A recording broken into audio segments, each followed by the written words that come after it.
Hello बच्चों, स्वागत है आपका एफटेक स्टडी चैनल पे। आज मैं आपको क्लास 12 का इकोनॉमिक्स का सैम्पल पेपर बताऊंगा। ये जो सैम्पल पेपर है बच्चों, ये आपका 2025 से 26 के बच्चों के लिए मिड टर्म का सैम्पल पेपर है। इस सैम्पल पेपर के अकॉर्डिंग ही आपका मिड टर्म का एग्ज़ाम आने वाला है। तो मैं इस वीडियो में आपको बताऊंगा कि आपके जो क्वेश्चंस हैं वो कौन कौन से आ सकते हैं। ठीक है, तो आइए शुरू करते हैं। आपका पेपर 80 मार्क्स का आएगा। सेक्शन ए में आपके मैक्रो की बुक से आएंगे, सेक्शन बी में आपके इंडियन इकोनॉमिक बुक के क्वेश्चन होंगे। ठीक है, तो सेक्शन ए में आपसे फर्स्ट क्वेश्चन पूछा गया कि आइडेंटिफाई द इनकरेक्ट फीचर बताना है मनी सप्लाई का। फर्स्ट दिया है कि it is a measure at a point of time, it does not include stock of money held by the government and it is always the currency in the hand of the central bank of nation alternative. जिसमें से कौन से इसका features नहीं है वो आपको बताना है। वैसे बच्चों इसका आंसर कौन सा है? थर्ड है। ठीक है, ये इसका फीचर्स नहीं यानी कि डी। सेकंड क्वेश्चन है बच्चों, विच of the following is not a function of commercial bank. देखिए कॉमर्शियल बैंक कौन से होते हैं, ठीक, तो इसमें से इस कौन सा फंक्शन इसका नहीं है बताना है। नोट इशू करने का बैंक तो बच्चों काम पर जो होता है फंक्शन वो तो सेंट्रल बैंक का होता है। ठीक है, नेक्स्ट है बच्चों, आइडेंटिफाई द करेक्ट इक्वेशन पहचाननी है इसमें से कि GDP MP equal to NMPFC plus depreciation, ये इसकी सही है। नेक्स्ट बच्चों दिया है कि read the following statement carefully, economic territories and political frontier of a nation are one and the same thing. American embassy in the part of a the economic territory of India. देखिए India का तो ये है ही नहीं, America embassy तो America की होगी, तो ये जो बोथ स्टेटमेंट है दोनों क्या है, फॉल्स है। फिफ्थ है आपका बच्चों द फॉलोइंग स्टेटमेंट, ये भी सेम स्टेटमेंट्स का ही है, इसमें भी आपको बताना है कौन सी सही है कौन सी गलत है। फर्स्ट में बोला कि money is a commodity which is generally accepted as a medium of exchange, तो money solve the problem of double circle from one. दोनों स्टेटमेंट सही है, बिल्कुल बिल्कुल। तो आपका जो होगा सी ऑप्शन सही आंसर होगा। नेक्स्ट है बच्चों आपका identify which of the following statement is incorrect. ठीक है, फर्स्ट देखा excessive growth domestic national product, over growth domestic product GDP, या excessive growth domestic product over growth national product है, इज पॉसिबल। थर्ड है कि equity between growth national product यानी कि GNP and growth domestic product is possible. या D sum of national product GNP and growth domestic product is always equal to zero. ठीक है, चार में सबको जो सही आंसर बताना है। नेक्स्ट है बच्चों आपका एडजस्टन एंड रीजन का दे रखा है कि एडजस्टन में लिखा है बच्चों की जो रियल ग्रोथ डोमेस्टिक प्रोडक्ट है ये बेटर इंडिकेटर है इकोनॉमिक ग्रोथ के लिए of a nation compare to national growth domestic product. Reason बोला जा रहा है कि national domestic product measure the value of good and service at current year. तो ये इसका क्या सही रीज़न है? अगर सही रीज़न है तो बच्चों आप क्या करेंगे, ए पे लगा देंगे, नहीं है तो बी पे, और यदि एक सही है और रीज़न गलत है तो सी, और यदि ऑब्जेक्शन ही गलत है और रीज़न सही है तो डी। नेक्स्ट है बच्चों 8, इसमें आपको मैचिंग करनी है कि इनकम फ्रॉम प्रॉपर्टी क्या है। ठीक है, इनकम फ्रॉम इंटरप्राइजेस क्या है। ठीक है, इनकी सही मैचिंग करके सही ऑप्शन पे आपको टिक लगाना है। 9 क्वेश्चन है बच्चों एडजस्टन रीजन का दिया ये भी कि public goods are those good are collectively consume by the public के थ्रू कंज्यूम की जाती है। रीजन बोला जा रहा है कि public good are excludable and rivals in nature, तो इसका सही ऑप्शन जो है आपको बताना है। नेक्स्ट है बच्चों the budget under the which the government में spend an amount equal to the revenue it collect refer as. देखिए बजट अंदर है तो बच्चों ये क्या कहलाएगा, बैलेंस बजट। ठीक है, नेक्स्ट बच्चों 11 की आपको करना है 2 प्रिकॉशन बताने हैं pretending to expenditure method of estimate of national income in a country. 3 marks का क्वेश्चन है आपका।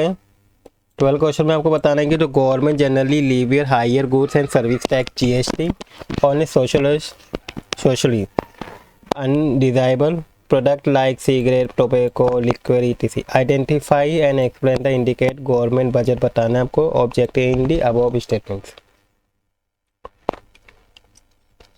इसके बाद बच्चों इसी की चॉइस में दूसरा क्वेश्चन आपको दिया हुआ है कि 2 फ्रेंड्स हैं, रमेश ये सॉफ्टवेयर इंजीनियर है, पीयू एक बेकरी ओनर है,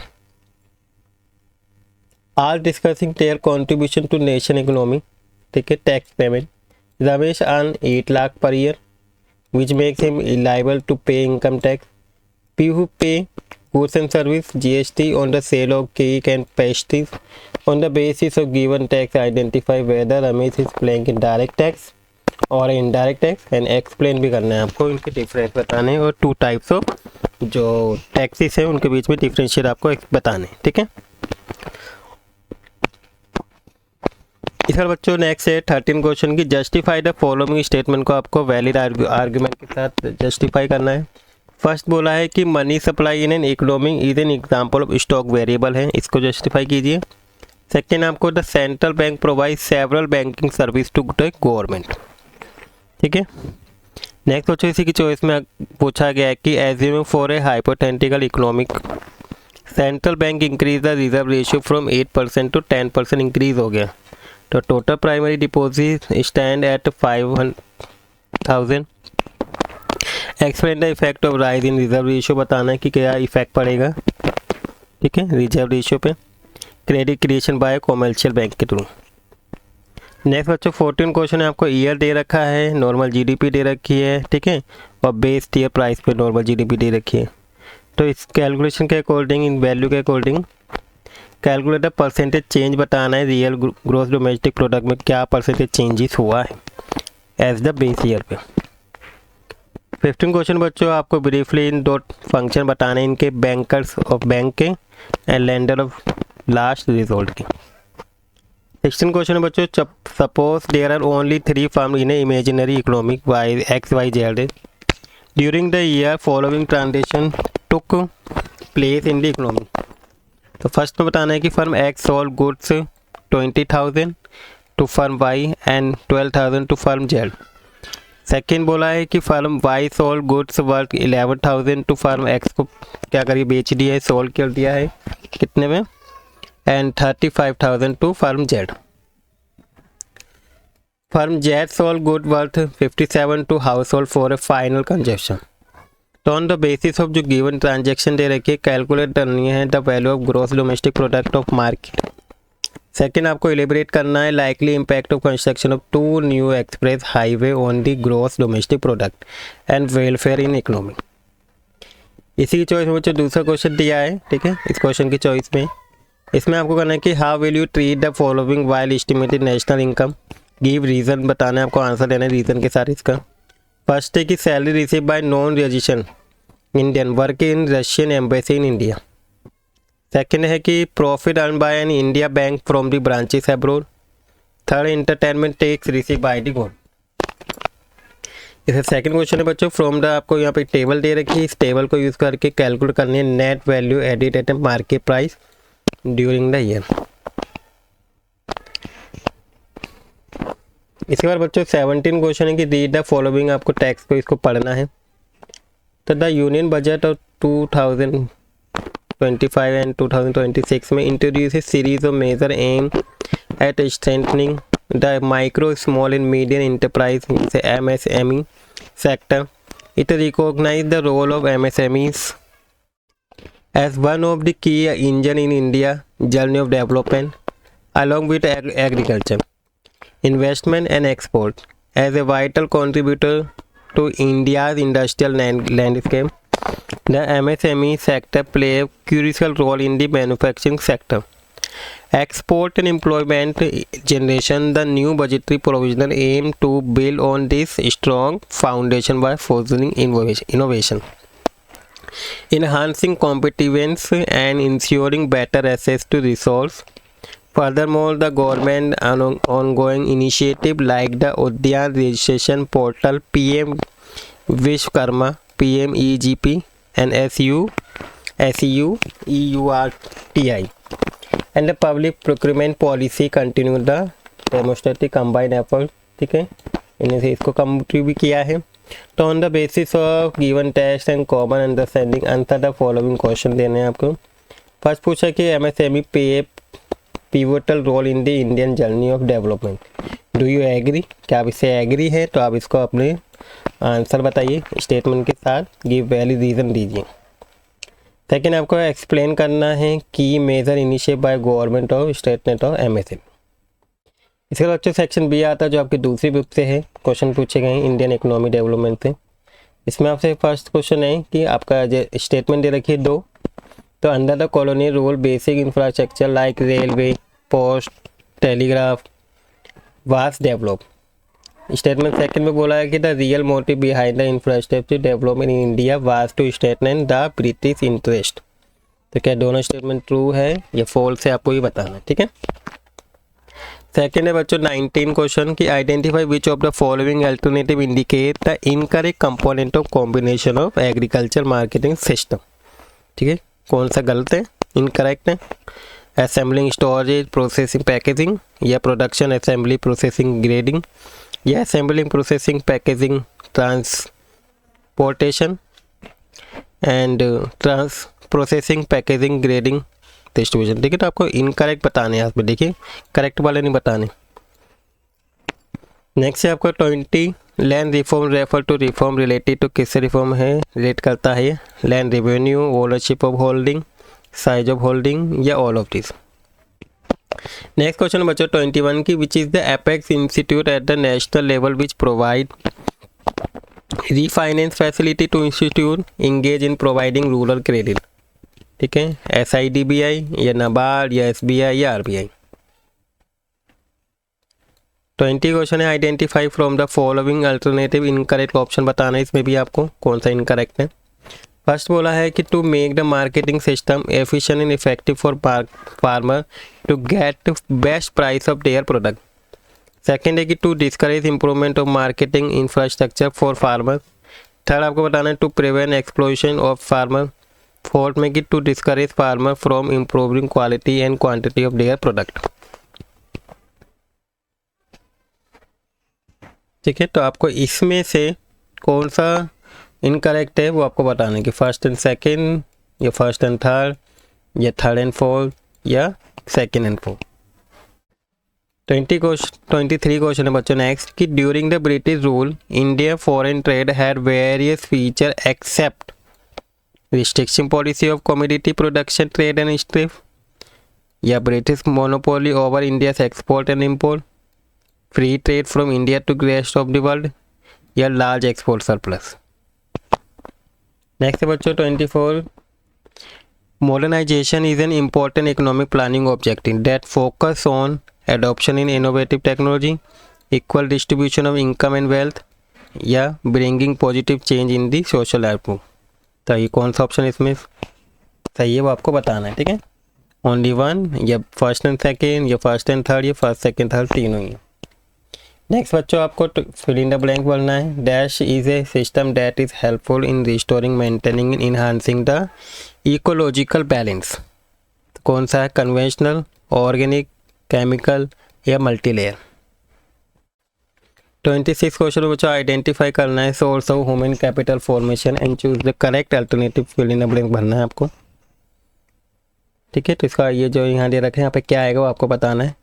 expenditure on health and expenditure on school, या एक्सपेंडिचर ऑन टेक्नोलॉजी, या एक्सपेंडिचर ऑन नॉलेज, या expenditure on migration and expenditure on knowledge, या एक्सपेंडिचर ऑन हेल्थ, या एक्सपेंडिचर ऑन माइग्रेशन।